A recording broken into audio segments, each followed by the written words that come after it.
నమస్తే welcome to STV news బులెటిన్లో ముందుగా హెడ్లైన్స్ చూద్దాం. తెలుగు మన అధినేత కంటమనేని రవిశంకర్ పట్టుదల కృషి అందరికీ ఆదర్శం.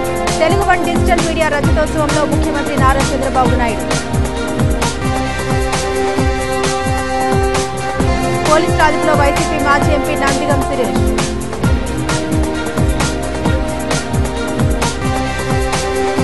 ప్రజా ఆరోగ్యమే కూటమి ప్రభుత్వ ధ్యేయం.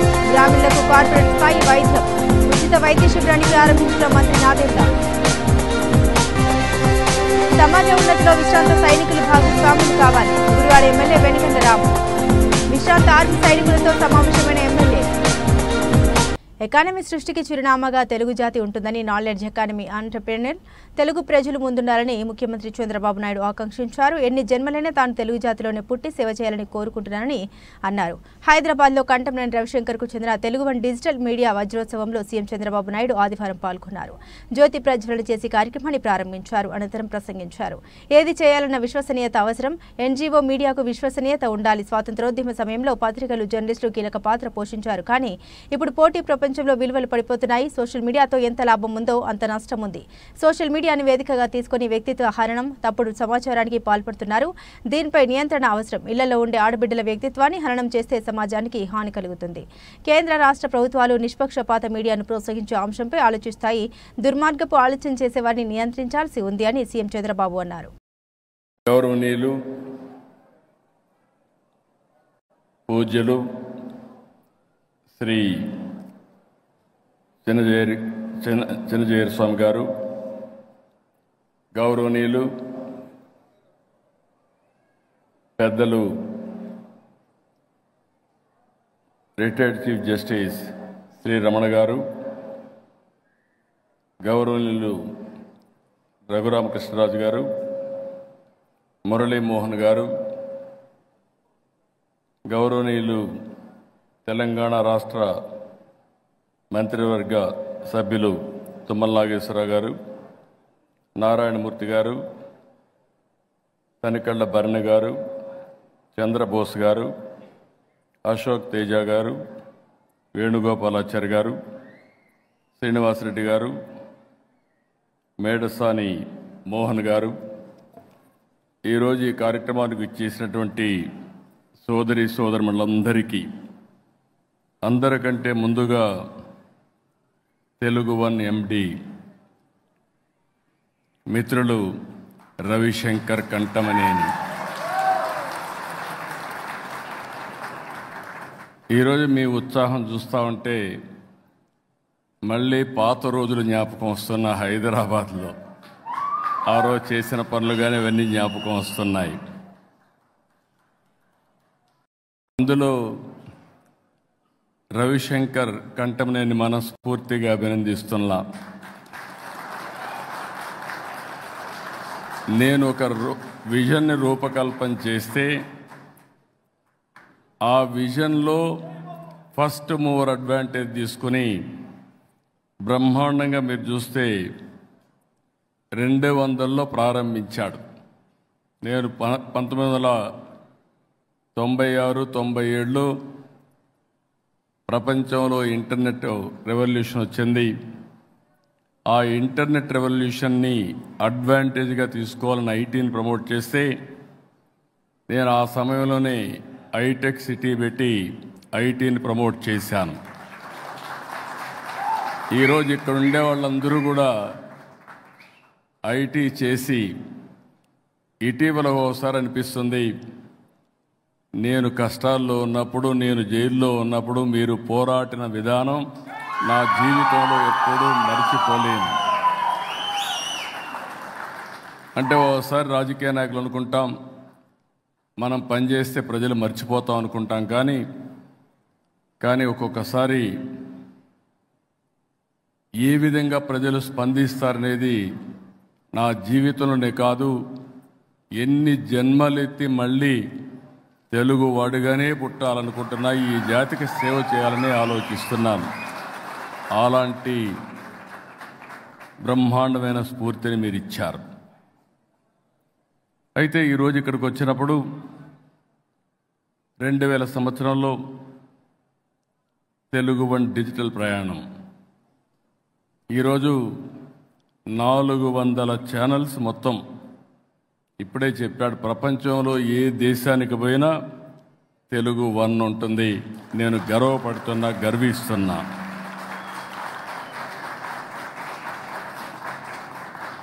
ఈరోజు మనం చూసినప్పుడు రవిశంకర్ యొక్క కృషిని, పట్టుదలని, ప్రతిభని, అన్నింటికంటే ముఖ్యంగా నేను ఒక విజన్ పెట్టుకుంటే నా విజన్కి ప్యారలల్గా ఇంకొక విజన్ తయారు చేసుకొని ఒక పెద్ద ఎంపైర్ తయారు చేసుకున్నాడు. ఆ ఎంపైర్లో ముందుకు పోయే పరిస్థితికి వచ్చారు. మాజీ ఎంపీ నందిగామ సురేష్ను తుళ్లూరు పోలీసులు ఆదివారం అదుపులోకి తీసుకున్నారు. తన భర్తను ఏ కేసులో తీసుకెళ్తున్నారో చెప్పాలని ఆయన భార్య బేబీ లత పోలీసులు ప్రశ్నించారు. డీఎస్పీ మురళీకృష్ణ ఉద్దండరాయనిపాలెంలోని సురేష్ నివాసంలో అదుపులోకి తీసుకుని తుళ్లూరు పీఎస్కు తరలించారు. మరిన్ని వివరాలు ఇంకా తెలియరావాల్సి ఉంది.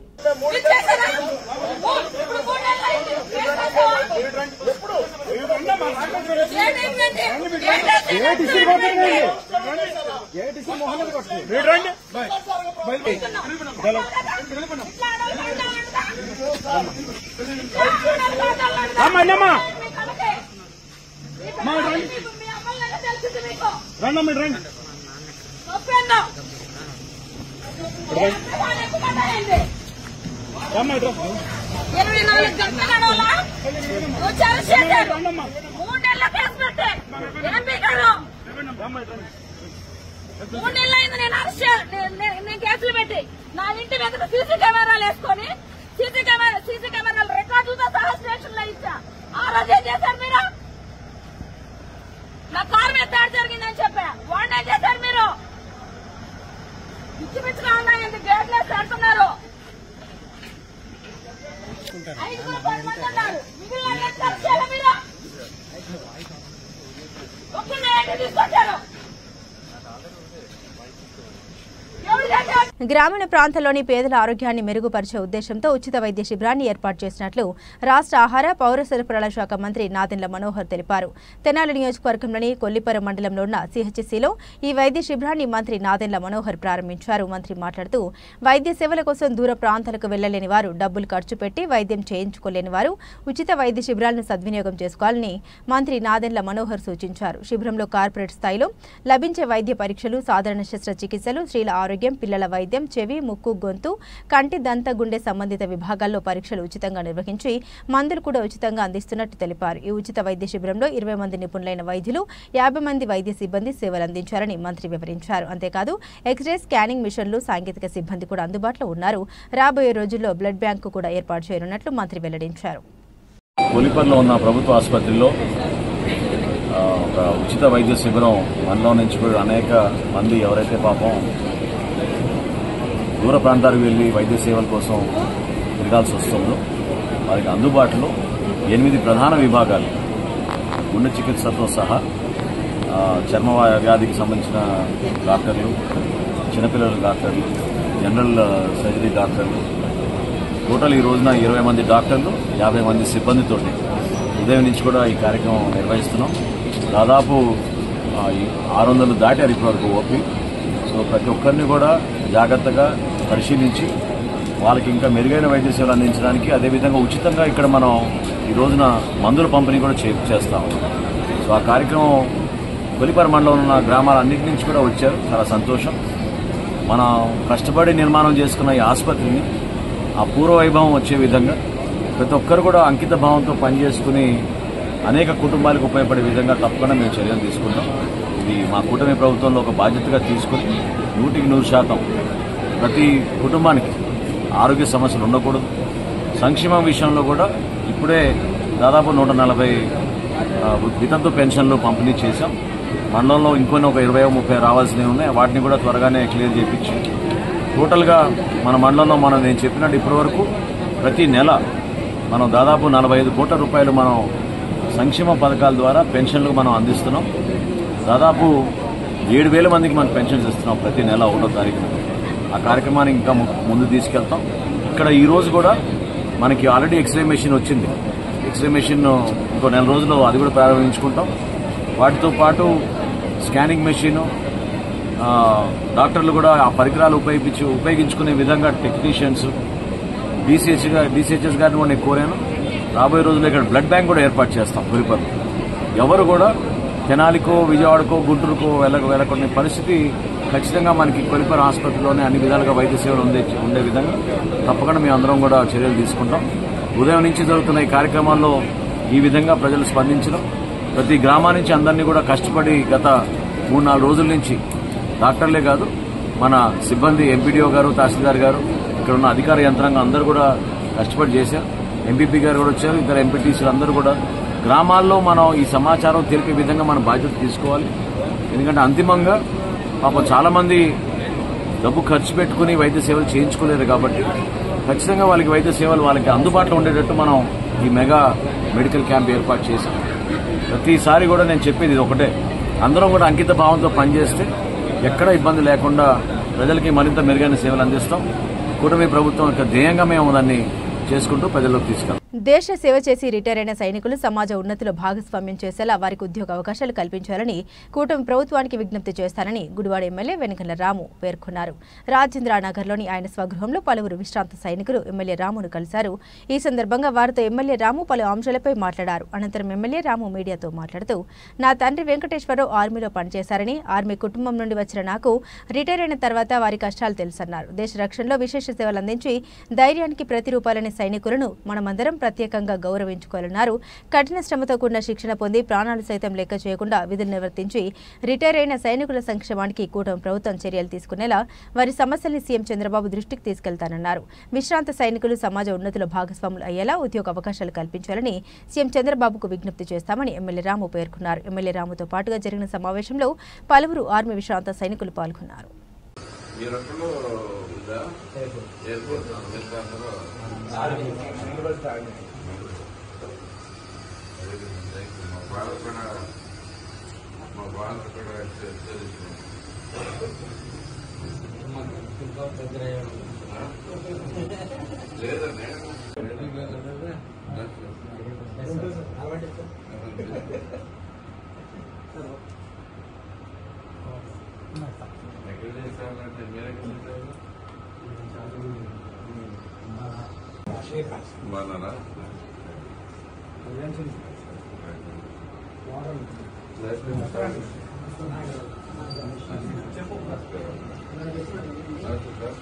పాత బస్తీ పాత శివాలయం ప్రాంగణంలో ఆదివారం శ్రీ భద్రకాళి సమేత శ్రీ వీరభద్ర స్వామివార్ల కళ్యాణ మహోత్సవం అత్యంత ఘనంగా జరిగింది. ఆలయ ఈవో నటరాజు షణ్ముఖం ఆదేశాల మేరకు వీరభద్రస్వామి ఆలయ ప్రధాన అర్చకుడు చింతలపాటి సూర్యనారాయణ శాస్త్రి అత్యంత భక్తి శ్రద్ధలతో స్వామివారి కళ్యాణ మహోత్సవం నిర్వహించారు. ఇందులో భాగంగా ఉదయం 8 గంటలకు అమ్మవారు అయ్యవార్లకు మామిడి పండ్లు, అరటి పండ్లు తదితర వాటితో అభిషేకం నిర్వహించారు.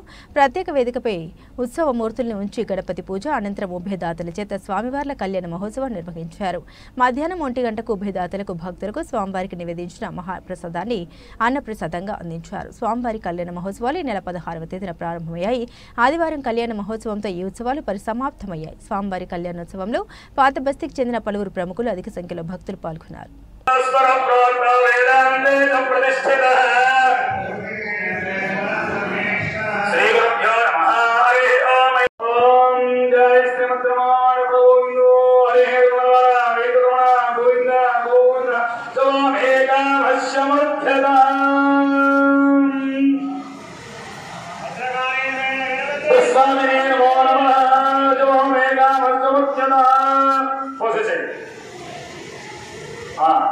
ఇప్పుడు ఒక్కొక్క జంట అయ్యా అక్కడ వాళ్ళే వస్తారా? ఇప్పుడు చెప్తూ వాళ్ళు కూడా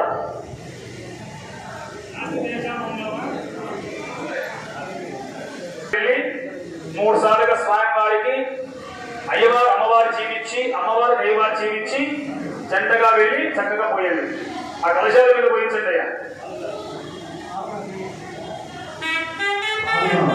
ఒక్క నిమిషం ఆగండి. చెప్పండి మామ, చెప్పండి ఈశానమే అయ్యా.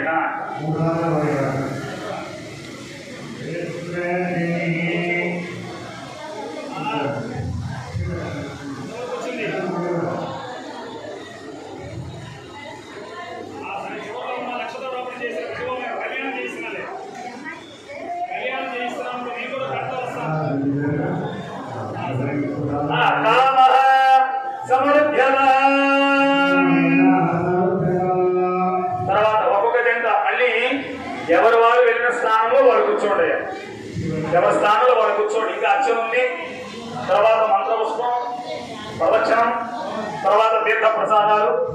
వైఎండెం పనులపై ఎమ్మెల్యేలు ఇరిగేషన్ అధికారులతో మంత్రి నిమ్మల రామానాయుడు టెలికాన్ఫరెన్స్. హాజరైన ఎమ్మెల్యేలు special chief secretary Sai Prasad, కోడా commissioner Ram Sundar Reddy, irrigation adviser Venkateswararao, ఈఎన్ఈ నరసింహమూర్తి, రాష్ట్ర వ్యాప్తంగా ఉన్న సీఈలు, ఎస్ఈలు మరియు ఇతర ఉన్నతాధికారులు. వందల వేల కోట్లు పెట్టి ప్రాజెక్టులు, రిజర్వాయర్లు, కాల్వలు, డ్రైన్స్ నిర్మిస్తే గత ప్రభుత్వం మెయింటెనెన్స్ కూడా లేకుండా గాలి కుదిరేసింది. ఇరిగేషన్ పనుల నిర్వహణ మరియు మరమ్మతుల కోసం చంద్రబాబు విడుదల చేసిన 344 కోట్లు సద్వినియోగం చేసుకునేలా ఎమ్మెల్యేలు ఇరిగేషన్ అధికారులతో సమీక్ష. తోడు గుర్రపుడెక్క, పూడికతీత వంటి అత్యవసర పనుల కోసం 10 లక్షలు దాటితే కాలయాపన లేకుండా 7 రోజుల్లోనే పూర్తయ్యేలా షార్ట్ టెండర్లు పిలవాలని ఆదేశించాం. 10 లక్షల్లోపు ఉన్న పనుల్ని సాగునీటి సంఘాల ఆధ్వర్యంలో చేపట్టుకోవచ్చు. గత ప్రభుత్వంలో కనీసం కాల్వల్లో తట్టమట్టి తీయకపోగా, షట్టర్లు, డోర్లు, గేట్లకు మరమ్మతులు చేయకపోగా గ్రీజ్ కూడా పెట్టలేదు. గత ప్రభుత్వం తప్పిదాలను సరి చేసుకుంటూ ఇరిగేషన్ రంగాన్ని గాడిలో పెడుతున్నాం. 2025 ఖరీఫ్ ప్రారంభానికి ముందు మే నెలాఖరుకు పూర్తయ్యే లక్ష్యంగా నిర్వహణ మరియు మరమ్మతు పనులు చేపట్టాలి. పనులను సకాలంలో పూర్తి చేయడానికి చీఫ్ ఇంజనీర్లు, సూపరింటెండెంట్ ఇంజనీర్లు నిరంతరంగా పర్యవేక్షణ చేయాలి. భారత రాజ్యాంగం ఇచ్చినటువంటి కార్మికుల హక్కుల చట్టం ప్రకారం హక్కుల కోసం పోరాటానికి వెనుదిరగబోమని గ్రామీణ రక్షిత తాగునీటి సరఫరా ఎంప్లాయీస్ యూనియన్ రాష్ట్ర అధ్యక్షులు రాజారాం, దళిత దళి ఫ్రంట్ జాతీయ అధ్యక్షులు Melam Bhagyarao, legal adviser Ramanjaneyulu Vijayawada media సమావేశంలో అన్నారు. ఈ సందర్భంగా వారు మాట్లాడుతూ మా హక్కుల సమస్యల కోసం ప్రభుత్వానికి నోటీసు ఇవ్వబోతున్నామని, ప్రభుత్వం మా హక్కుల్ని కాపాడాలన్నారు. మాకు ఇవ్వవలసిన రాయితీలను ప్రభుత్వం వెంటనే అమలు పరచాలని, వాటి వల్ల ప్రభుత్వానికి ₹1 కూడా ఖర్చు ఉండదన్నారు. కార్మికుల జీతాలు పెంచమని ప్రభుత్వాన్ని అడగడం న్యాయమే అన్నారు.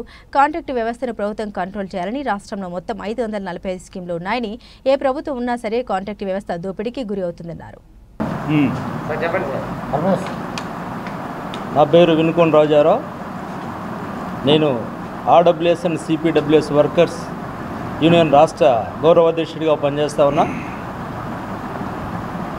భారత రాజ్యాంగం కల్పించినటువంటి ప్రాథమిక హక్కులు సూత్రాలకి అనుగుణంగా మానవ హక్కులు మాకు ఉన్నాయి. మేము కార్మికులుగా ఉన్నాం. మాకు గవర్నమెంట్ నుంచి రావాలంటే మధ్యన కాంట్రాక్టర్ వ్యవస్థ అనేది ఒకటి ఉంది. ఆ కాంట్రాక్టర్ మా రక్తాన్ని పీల్చి పిప్పి చేస్తూ ఉన్నాడు. మాకు రావాల్సినటువంటి ఎస్ఆర్ఆర్ ప్రకారం జీతాలు ఇవ్వకుండా కేవలం కాంట్రాక్టర్ మాత్రమే జీవనం గడపడానికి మా శ్రమను దోచుకుంటా ఉన్నాడు. మా శ్రమ దోపిడీ గురవుతూ ఉంది. కాబట్టి మాకు రావాల్సినటువంటి రాయితీలైనా, పిఎఫ్ అయినా, ఈఎస్ అయినా, జీతాలైనా, మాకు రావాల్సిన బచ్చాలైనా కాంట్రాక్టర్ దోచుకుంటున్నాడు. ఆ కాంట్రాక్టర్ వ్యవస్థ నుంచి మాకు విముక్తి కలిగించండి. మాకు ప్రభుత్వం దగ్గర వారు కాంట్రాక్టర్ వ్యవస్థ అగ్రిమెంట్ ఇచ్చి కూడా ప్రభుత్వాన్ని మోసం చేస్తూ ఉంది. మాకు అన్యాయం చేస్తూ ఉంది. మా హక్కుల్ని దోచుకుంటూ ఉంది. మా ప్రాథమిక హక్కులైతేమి మా జీవన విధానాన్ని మార్చేస్తూ ఉన్నారు. కాబట్టి కాంట్రాక్టర్ బారి నుండి మమ్మల్ని రక్షించమని సిపిడబ్ల్యూఎస్ వర్కర్స్ యూనియన్ ఈరోజు రాష్ట్ర స్థాయి సమావేశానికి మేమందరం రావడం జరిగింది.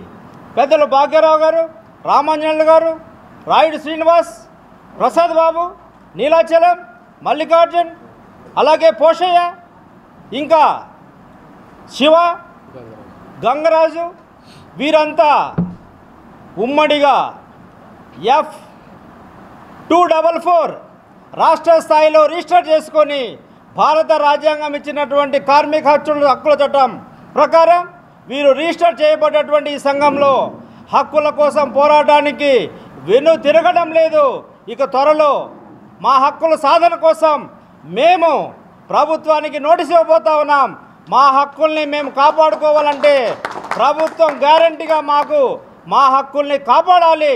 కాంట్రాక్ట్ వ్యవస్థని కంపల్సరీగా కంట్రోల్ చేయాలి. మాకు ఇవ్వాల్సినటువంటి రాయితీల్ని ఎట్టి పరిస్థితుల్లో తూచా తప్పకుండా ప్రభుత్వాలు అమలు చేపించాలి. దీనివల్ల ప్రభుత్వానికి ఎటువంటి ₹1 కూడా ఖర్చు లేదు. ప్రభుత్వానికి ఖర్చు లేనటువంటి అంశం ఇది. కేవలం కాంట్రాక్టర్ ప్రభుత్వానికి ఇస్తున్నటువంటి ఆ కమిట్మెంట్లోనే మా హక్కులు ఉన్నాయి. మా హక్కుల ప్రకారం మాకు జీతభత్యాలు ఇవ్వమని ఈ కార్మికులు అడగడంలో న్యాయమైన డిమాండ్ ఉంది కాబట్టి ప్రభుత్వం పునరాలోచన చేయాలి. కంపల్సరీగా కాంట్రాక్ట్ వ్యవస్థని కంట్రోల్ చేయాలి. అనేక స్కీముల్లో ఈ రాష్ట్రంలో 547 స్కీములు ఉంటే ఈ 547 స్కీముల్లో కాంట్రాక్టర్ వ్యవస్థ అది ఏ ప్రభుత్వం ఉన్నా వీళ్ళను దోపిడీకే గురి అవుతా ఉంది. కానీ వీళ్ళకు భరోసా లేదు. కనీసం 10,000 కూడా లేనటువంటి పరిస్థితి.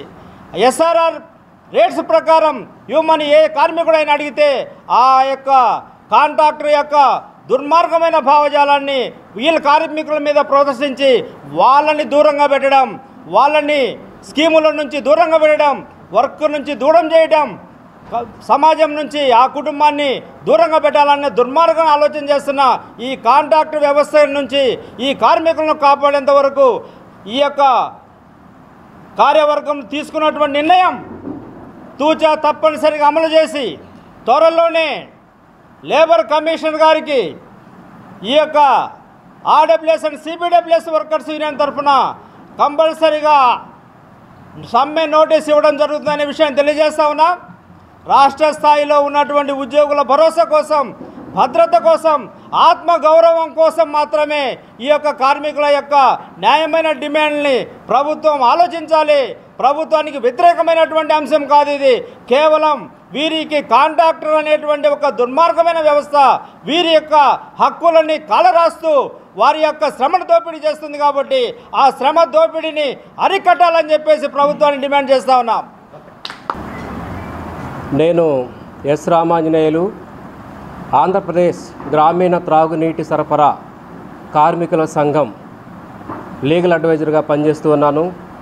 ఈరోజు ప్రెస్ క్లబ్లో జరుగుతూ ఉన్నటువంటి ఆంధ్రప్రదేశ్ త్రాగునీటి కార్మికుల సమస్యల గురించి జరుగుతున్నటువంటి సమీక్షా సమావేశంలో రాష్ట్ర బాడీ తీసుకోబోయేటువంటి నిర్ణయాల మేరకు కార్మికులకు జరుగుతున్నటువంటి అన్యాయాన్ని అరికట్టేందుకు మరి నేను ఈ కార్మిక సంఘం యొక్క చీఫ్ అడ్వైజర్ దళిత బహుజన ఫ్రంట్ జాతీయ కార్యదర్శి శ్రీ మేళం భాగ్యరావు గారు, అలాగే ఈ కార్మిక యొక్క సంఘం యొక్క మరి గౌరవ అధ్యక్షులు శ్రీ వినుకొండ రాజారావు గారి నేతృత్వంలో మేమందరం కలిసి ప్రభుత్వానికి ఇప్పటికే చాలాసార్లు విన్నవించాము. సమస్యలను పరిష్కరించమని మరి లిఖితపూర్వకమైనటువంటి రిప్రజెంటేషన్ సమర్పించి ఉన్నాం ఆయా శాఖాధిపతులతో. అయితే ప్రభుత్వం మేము పరిశీలిస్తామని చెప్పేసి పరిశీలన స్థానంలోనే ఉంది తప్ప సమస్యలు పరిష్కారం కావట్లేదు. కాబట్టి ఈరోజు జరుగుతున్నటువంటి యొక్క సమీక్షా సమావేశం లేదా సర్వసభ్య సమావేశంలో కార్యాచరణ ప్రకటించడానికి సిద్ధపడుతున్నటువంటి తరుణం ఇది. రేపు రాబోయేటువంటి రోజుల్లో ఈ రాష్ట్ర వ్యాప్తంగా ఉన్నటువంటి 6-7 వేల మంది కార్మికుల సమస్య కాబట్టి ప్రభుత్వం ఇప్పుడు మాట్లాడుకున్న విధంగా రాజారావు గారు చెప్పినట్లుగా కాంట్రాక్టర్ వ్యవస్థ ఏమైతే ఉన్నదో ఆ కాంట్రాక్టర్ వ్యవస్థ నుంచి వీళ్ళందరికీ విముక్తి కలిగించేదానికి మేమందరం కంకణబద్ధులమై ఉన్నామని చెప్పేసి తెలియపరుస్తూ రాబోయేటువంటి రోజుల్లో అవసరమైతే న్యాయపరమైనటువంటి న్యాయ సలహాలు తీసుకొని రాష్ట్ర స్థాయిలో దీనికి సమ్మె నోటీసులు ఇచ్చి కూడాను సమ్మెని విజయవంతంగా చేసేదానికి మా కార్మిక సోదరుల్ని పిలుపునిస్తూ ఉన్నాం. రాబోయే రోజుల్లో దీన్ని పూర్తి స్థాయిలో యాక్టివిటీ బలోపేతం చేసేసి కార్యాచరణ ప్రకటించడానికి ఇక్కడ మేమందరం కూడా కూడి ఈ రోజున మరి మీడియా సమక్షంలో ప్రభుత్వానికి విన్నవిస్తూ ఉన్నాం. నమస్తే. కాంట్రాక్టర్సా అది చెప్తాం. జిల్లాకు ఒకళ్ళు ఉంటారు. ప్రేమైన మిత్రులారా, ఈరోజు గ్రామీణ ప్రాంతంలో మంచినీటి సరఫరా ప్రజలు తాగడం కోసం మంచినీటి సరఫరా అందుతుందంటే 7,000 మంది కార్మికులు రాత్రింబగళ్ళు 24 అవర్స్ వాళ్ళు అందుబాటులో ఉండి పనిచేయటం వల్ల గ్రామీణ ప్రాంతాల్లో పంచాయతీల్లో మంచినీటి సరఫరా జరుగుతుంది. మరి ఈ విధంగా అన్ని వేళలా ప్రజలకు అందుబాటులో ఉండి ప్రజల దాహం తీర్చేటువంటి కార్మికులకి వాళ్ళకి జీతాలు సరిగా రావటం లేదు. 21,000 రూపాయలకు తగ్గకుండా జీతం మినిమం వేజ్ కింద ఇవ్వాలని చెప్పేసి కార్మిక చట్టాలు చెప్తూ ఉంటే కేవలం 10,000 రూపాయలు, 12,000 రూపాయలు, కొన్ని చోట్ల 7-8,000 రూపాయలతో కూడా వాళ్ళకి జీతాలు ఇచ్చి మరి 1 సంవత్సరం పాటు 2 సంవత్సరాల పాటు కూడా జీతాలు లేకుండా ఈ ప్రభుత్వం ఈ కార్మికుల్ని, ప్రజలకు మంచినీళ్ళు ఇచ్చే కార్మికుల భవిష్యత్తుని దెబ్బకొడుతుంది. ఈ విషయాన్ని వీళ్ళకి తక్షణమే న్యాయం చేయాలని మేము రాష్ట్ర ముఖ్యమంత్రి గారికి విన్నవించున్నాం. అదేవిధంగా రాష్ట్ర ఉప ముఖ్యమంత్రి పంచాయతీరాజ్ సంస్థ శాఖ మంత్రి ఉప ముఖ్యమంత్రి పవన్ కళ్యాణ్ గారు స్వయంగా పవన్ కళ్యాణ్ గారి శాఖ ఇది, వారిని దృష్టికి తీసుకెళ్లారు కార్మికులు. మరి రాష్ట్ర ప్రిన్సిపల్ సెక్రటరీ పంచాయతీ రాజ్ సంస్థ ప్రిన్సిపల్ సెక్రటరీకి, సీఎంఓ ప్రిన్సిపల్ సెక్రటరీకి, మరి అదేవిధంగా కమిషనర్కి అందరి దృష్టికి కూడా ఈ సమస్యను తీసుకెళ్ళారు. మరి ఇది వేసవికాలం, వాళ్ళు 24 అవర్స్ ఆన్ డ్యూటీలో ఉండి పనిచేస్తేనే ప్రజలకి నీళ్లు అందుతాయి, మంచినీళ్ళు తాగటానికి. ఇటువంటి కార్మికుల సమస్య, దీని మీద బర్డన్ లేదు, బడ్జెట్ పెంచాల్సిన అవసరం లేదు. ఉన్న బడ్జెట్లో వాళ్ళకి అందరికీ కూడా న్యాయం చేయగలిగే అవకాశం ఉన్నప్పటికీ ప్రభుత్వం ఈ తాత్సర్యం చేయటం అనే దాన్ని మరి యూనియన్ తరపున, దళిత బహుజన ఉద్యమాల తరపున, ప్రజా ఉద్యమాల తరపున మేమందరం కూడా తీవ్రంగా ఖండిస్తున్నాం. పవన్ కళ్యాణ్ గారు చాలా సమస్యల మీద మేము పరిష్కారం చేస్తామని మాట్లాడుతున్నారు. ఆయన శాఖలో ఉన్న కార్మికులకి న్యాయం చేయమని పవన్ కళ్యాణ్ గారిని విన్నవించుకుంటున్నాం మేమందరం. రాష్ట్ర ఉప ముఖ్యమంత్రి ఆయన పవన్ కళ్యాణ్ గారు, ఆయన పార్టీకి అందరూ కూడా మద్దతు ఇచ్చి ఈ రాష్ట్రంలో ప్రభుత్వ అధికారంలోకి రావడానికి ఎన్డీఏ కూటమి ప్రజలందరూ కూడా స్వాగతించారు. మరి ఇటువంటి పరిస్థితుల్లో ఆయన శాఖలో ఉన్న కార్మికులకి జీతాలు రావట్లేదంటే పవన్ కళ్యాణ్ గారు పరిశీలించాలి, ముఖ్యమంత్రి గారు పరిశీలించాలి. వీళ్ళు వెంటనే తక్షణమే పరిశీలించి వీళ్ళ హక్కులు ఏవైతే ఉన్నాయో వీళ్ళ హక్కులు, జీతాలు సరిగా రావటం లేదు, 2 సంవత్సరాలకు కూడా జీతాలు రావు, ఎలా బతకాలి వీళ్ళు? మరి వీళ్ళకి కనీసం ఎటువంటి కార్మికులకు ఉండేటువంటి కనీస వేతనం లేదు, పిఎఫ్ లేదు, ఈఎస్ఐ లేదు, కనీస వేతనాలు ఇవి భిక్ష కాదు, ఇది హక్కు, ఇది ఎవరినో అడుక్కునేది కాదు, వాళ్ళ హక్కు ఇది. మరి ఇటువంటి హక్కులను కూడా ప్రభుత్వం చేయలేకపోవడం అనేది అత్యంత దారుణమైనటువంటి సమస్య. దీన్ని తక్షణమే పరిష్కరించాలి. అందుకే దళిత ఉద్యమాల తరపున, దళిత బహుజన ఉద్యమాల తరపున, కార్మిక వర్గాల తరపున, అందరి తరపున కూడా వీళ్ళ న్యాయమైన కోరిక కోసం అవసరమైతే ఈ రాష్ట్రంలో నీటి సరఫరా బంద్ చేసే స్థాయికి ఉద్యమానికి కూడా ముందుకెళ్తామని ప్రభుత్వాన్ని హెచ్చరిస్తున్నాం. లిక్కర్ స్కామ్ లో అసలు దోషి చంద్రబాబు అని మాజీ మంత్రి సాకే శైలజనాథ్ తెలిపారు. ఆధారాలతో సహా సీఐడీకి దొరికిన ఆయన సీఎం కాగానే కేసు దర్యాప్తును అడ్డుకున్నారు. ప్రివిలేజ్ ఫీజు రద్దుతో అప్పట్లో బార్లకు చంద్రబాబు మేలు చేశారు. వైసీపీ ప్రభుత్వ హయాంలో లిక్కర్ కుంభకోణం జరగకపోయినా జరిగినట్లు తప్పుడు వాంగ్మూలాలు సృష్టించి రిటైర్డ్ అధికారులు కె ధనుంజయ రెడ్డి, కృష్ణమోహన్ రెడ్డిని అక్రమంగా అరెస్టు చేశారని తెలిపారు. 2014-2019 మధ్య చంద్రబాబు పాలనలోనే భారీ లిక్కర్ స్కామ్ జరిగింది. అందులో చంద్రబాబు నిందితుడు. బార్లకు ప్రివిలేజ్ ఫీజు రద్దు చేసి వాటి యజమానులకు దాదాపు 1300 కోట్ల లాభం చేకూర్చారని తెలిపారు. 2024లో టీడీపీ కూటమి ప్రభుత్వం వచ్చాక ఇప్పుడు కూడా అదే స్థాయిలో మద్యం స్కామ్ జరుగుతోంది. ఇప్పుడు ప్రభుత్వం చెబుతున్న లిక్కర్ స్కామ్ లో ఇలాంటిది ఉందా అని ప్రశ్నించారు. మీరు చెప్పుకోవడానికి ఏమీ లేకుండా ఉన్నప్పుడు, రోజు రోజుకి మీ పరిపాలన విఫలంగాను, పరాజయంగాను, అధోగతికి పోతున్నప్పుడు మీరు ఇటువంటి డైవర్షన్ పాలిటిక్స్ కోసం విషయాలు చేస్తారు. మీరు అసలు మాకు అర్థం కావడంలే. కృష్ణమోహన్ రెడ్డి గారికి, ధనంజయ రెడ్డి గారికి అసలు దీంట్లో ఏమి సంబంధాలు ఉన్నాయో మీ దగ్గర వాంగ్మూలాలు తప్ప సాక్ష్యాలే లేవని సాక్షాత్తు కోర్టు ముందే మీరు ఒప్పుకున్నట్లు ఒక వినికిడి సమాచారం.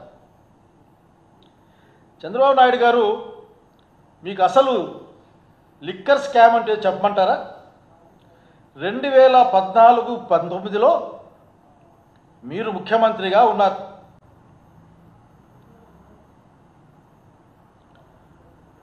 ముఖ్యమంత్రిగా ఉన్నప్పుడు మీరు అంతకు మునుపున్న 2012 ఎక్సైజ్ పాలసీని సవరించారు. సవరించి మీరు చాలా గొప్ప గొప్ప కార్యక్రమాలు చేశారు అక్కడ. ఎందుకంటే మీకు మద్యం వ్యాపారం బాగా తెలుసు. మీకు మద్యాన్ని పెంచడం ఎట్లా, మద్యం ద్వారా మీకు సంబంధించిన వాళ్లకు అట్లాగే మిగతా ఆదాయాన్ని పెంపొందించడం ఎట్లా దాంట్లో మీరు చాలా ఎక్స్పర్ట్లు. మీరు అప్పుడు మీ మీద కేసు వచ్చింది. ఆ తర్వాత సిఐడి వాళ్ళు కేసు ఫైల్ చేశారు మీ మీద. అందులో మీరున్నారు. మీరు చంద్రబాబు నాయుడు గారు బాగా గుర్తెచ్చుకోవాలి. ఎందుకంటే చాలా మర్చిపోతారు అనుకుంటుంటారు. మీకు అది చాలా నమ్మకం, ప్రగాఢమైన నమ్మకం. అది మీ మామగారు సీనియర్ ఎన్టీఆర్ గారి దగ్గర నుండి నేటి వరకు కూడా మీరు చేసిన అన్ని వ్యవహారాలు కూడా ప్రజలు మర్చిపోతారని మీరు భావిస్తూ ఉంటారు. మీరు 2012 ఎక్సైజ్ పాలసీని సవరించిన తర్వాత దాదాపు 1300 కోట్ల రూపాయలు ఆనాడు ప్రివిలేజ్ ఫీజుని లేకుండా చేయడం ద్వారా లిక్కర్ వ్యాపారులకి లాభం చేకూర్చారని ఒక ఆరోపణ. దానికి రికార్డు కూడా ఉంది. మీ copy to PS to CM అనే ఒక నోటు మీద అదంతా జరిగింది. ఆ రోజు జీవో నంబర్ 218, జీవో నంబర్ 468 లెక్కన ఆ రోజున ఎక్సైజ్ కమిషనర్ గారు ఈ ప్రివిలేజ్ ఫీజుని పెంచాలి, వీలైతే 10 పెంచాలి అని మీ ముందు ప్రపోజల్స్ పెడితే ప్రత్యక్షంగా మీ ప్రభుత్వం దాన్ని మాఫీ చేసింది అన్న విషయాన్ని మీరు గుర్తెచ్చుకోండి ఒకసారి. దాంట్లో సంతకం పెట్టిన వారు ఆనాడు నా కొల్లు రవీంద్ర ఎక్సైజ్ మినిస్టర్ గారు. నాకు సమాచారం ఉన్నంత వరకు డిజిటల్గా మీరు కూడా అప్రూవ్ చేశారు అని. బహుశా దీన్ని స్కామ్ అని అంటారా ఏమంటారో మీరు చెప్పాలి మాకు. అంతేకాదు మీరు ఇంకా చాలా విషయాలు దీంట్లో ఉన్నాయి.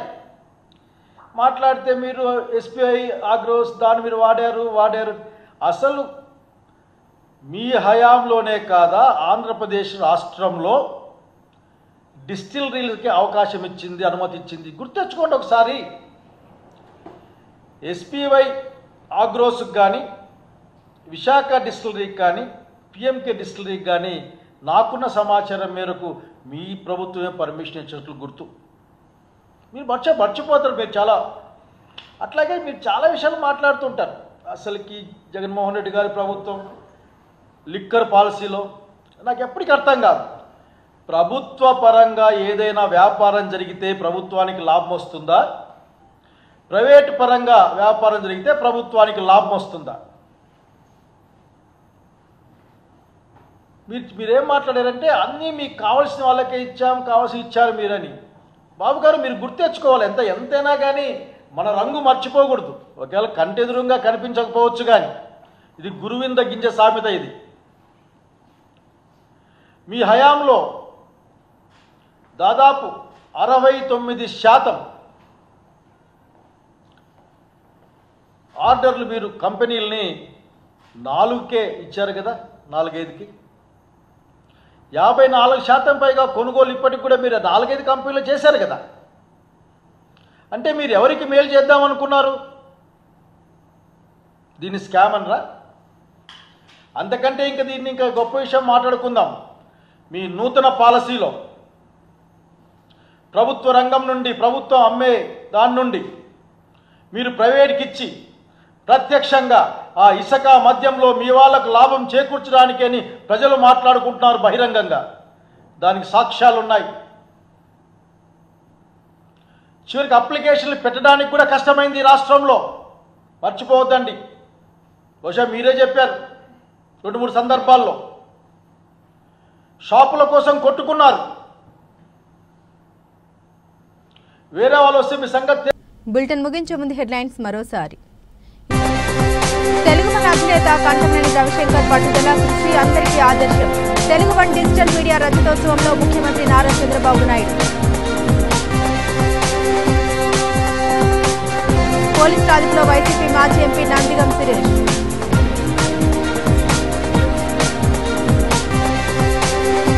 ప్రజా ఆరోగ్యమే కూటమి ప్రభుత్వ ధ్యేయం. గ్రామీణులకు కార్పొరేట్ స్థాయి వైద్యం. ఉచిత వైద్య శిబిరాన్ని ప్రారంభించిన మంత్రి నాదెండ్ల. సమాజ ఉన్నతిలో విశ్రాంత సైనికులు భాగస్వాములు కావాలి. గురువాడ ఎమ్మెల్యే వెనిగండ్ల రాము. విశ్రాంత ఆర్మీ సైనికులతో సమావేశమైన ఎమ్మెల్యే. ఇవి బులెటిన్ అప్డేట్స్. మరిన్ని అప్డేట్స్ కోసం చూస్తూనే ఉండండి SDV న్యూస్.